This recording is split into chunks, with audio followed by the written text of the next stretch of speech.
In the name of the Father, and of the Son, and of the Holy Spirit. Amen. The intent for this Sunday is the Sunday before All Saints is one of acknowledging, commemorating what are called the heroes of the Gnosis. And so, what is a hero? A hero is a being who is coming to human manifestation in this world and has achieved immortality. And many times in Greek mythology, they become constellations, become stars. And so I'd like to make that kind of a metaphor for us as Gnostics as well. We're working on becoming saints in that regard. We are working to become heroes of the Gnosis. And so in the Mass it says, all noble strivers struggle. Now, if you haven't found some struggle in this life, then I don't know what to say. You're not prepared for the reality of this world. No. Anyway, the thing is that this has a lot to do also with serenity, because those are the heroes of the Gnosis are those who have found the peace that passeth understanding. Now, I think the best way to understand this is that is the sort of the top spheres on the tree of life. So the mysterious sphere that's kind of usually with a dotted line and called the abyss. Also could be called the limit, because it's kind of that dividing line between the Sequana triad and the rest of the tree, the seven spheres. And so that first one is called the in Hebrew, which means knowledge. Gnosis. So the beginning of this peace that passes understanding is Gnosis. That's just the beginning. Because after Gnosis, that's what gets you beyond the limit. That's what gets you above the abyss. Gnosis. And it's that mysterious, like in the Gospel talk about divine reason. That is a quality of the psyche called me. And Greeks have a lot more terms for the various types of consciousness in the individual. And the nous is something that, again, with all of these things, you can either talk about a revealing or unveiling what already exists, or you can talk about developing something. But they're really pretty much the same. But in this case, I'm talking about the revealing of the nous. And in most cases, it's not very apt. Like the is not active and the one. That's why they put it as so, but it is something that comes to birth when the soul, the human soul, elevates its eyes to the earth. That's what generates. That's the divine religion. And so this is very important in that that's the beginning. The beginning is having nous. And from that we get the terms noetic and a lot of gnosis and a lot of other terms that we can use. So then the next one is understand. And that was the lesson in the background today as well. Understanding and people is beyond. And so there's understanding. And then you go over, and then there's wisdom. Wisdom. And the Gnostics even had a term for the Sophia that is below the limit. Well, it's really kind of a permutation of that book, and the was covered. So, and then we come to Kevin, the plan. And the Rosicrucians have the same, the wisdom that is essential for peace for family. And so that peace is the very topmost sphere. It's the sphere of Panther, the crown. And it might have a correlation even with what we call a crown chakra. So there's a lot of things that you can't get too dogmatic on higher levels of consciousness, everything that's kind of a little more it's a little bit more I don't know how to describe it, but things become themselves in a very mysterious way. And so in this case, when we talk about Panther the crown, that's also the inmost of the index, which is sort of our heart. And so this is something to keep in mind, is that the most inner part of our heart is the highest spirit, is the unity.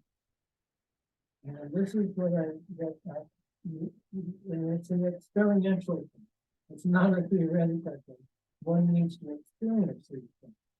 Because there's a prayer that inmost of the inmost. So that was the Sophia thing. And that you can find in the Crystal Sophia. So the Kabbalists have a saying for that too. They have a saying for everything. And that is the highest is the innermost. And so that's a lot of times I like to say that the highest is the deepest. which doesn't make a lot of literal sense, but that's really the truth of it. And so, you know, like when Jung is digging his initial working with the unconscious, he's digging down into the earth. Well, he's going deeper. He's going deeper, and which means he's also going higher. so this is how it works, and so this is how we can come to that serenity of the sun. Now, there's a lot of things in between. And part of serenity is becoming what I call transforming our opaqueness to transparency. So we're kind of transforming ourselves into our in some ways like a clear glass. And one of my teachers thought of our hermits on alchemy down in Salt Lake City. He talked about in one of our classes. He said, you know, most of you out there and everywhere, your auras are just full of all this junk. And so part of finding serenity, part of becoming a hero of the message, part of becoming transparent is to purify ourselves. And in the Hermetic corpus, particularly the Divine Commander, talks about this. And then also in the and it comes through grace. So it's something that we need to so to cleanse our auras is something that we need to attend to on a personal level. But in order to really accomplish it, we need to invoke divine grace. We need to receive the grace that does that. And I think one of the nice things about our Gnostic sacramental practice here, particularly today, is that there are rituals for this built into it. We have the Spurgeon, That's a purifying, and then we have the absolution. So this has a dual thing is when we must make the self-examination, the self-observation, I don't know if you call that. But we also must invoke the grace of on time to purify. And so in the like the Veramento and other things in the books are made, they talk about the purifying and invoke them by their old and awesome names in our baptism. And so I'm just saying how this goes through all of the traditions of mystic traditions about this idea of purification, both through the individual intent and also divine grace. And so now let me get to the crux of this, is that to find the serenity is to come to the second, the true royal practice, inmost beyond, it's above all the water depth, serene above the water. I think this is an apt metaphor also for the goal of mindfulness and insight meditation. We're often going to kind of get to that place of the clear light, the clear mind. You can just kind of observe the emotions and thoughts and stuff. It's like passing clouds. And sometimes they can be pretty stormy. and we get sort of sucked into them and everybody goes, oh, kind of like there was a cartoon where I think it was a turtle or something, asking for the wizard to save him from whatever problem he was in. Anyway, so this is kind of what it's like then. But that center of our being can also kind of be like a star. The star of the immortal star, equivalent to us.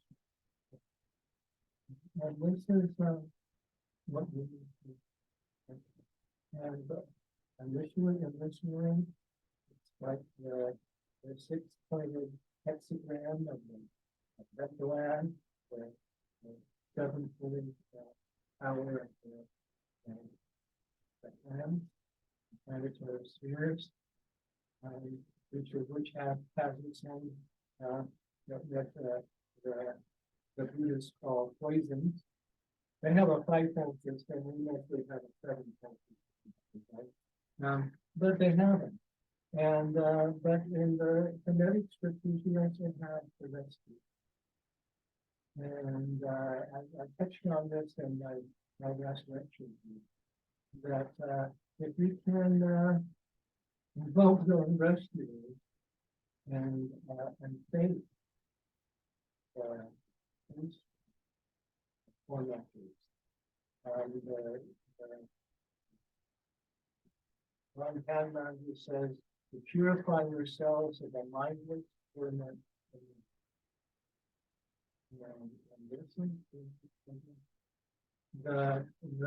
The Buddhists call their rescuers remedies. And so we can think of them that way too. And so we live in this sort of toxic, psychically and physically toxic environment. But we can find a place within yourself that is transcendent. One of the things is that the mindless torments and part of that is purifying desire. If we purify our desire, we can find that the root of it is the longing for transcendence. But we can find that within ourselves. And that is the key to finding one cycle, even in this. And that doesn't mean that this terrestrial personality is the same, far from it. But there is a sense of that. And that is a hero of the life. And as we can become more transparent, than, you know, and, and so may the blessing of the mystery of God. And they feel in the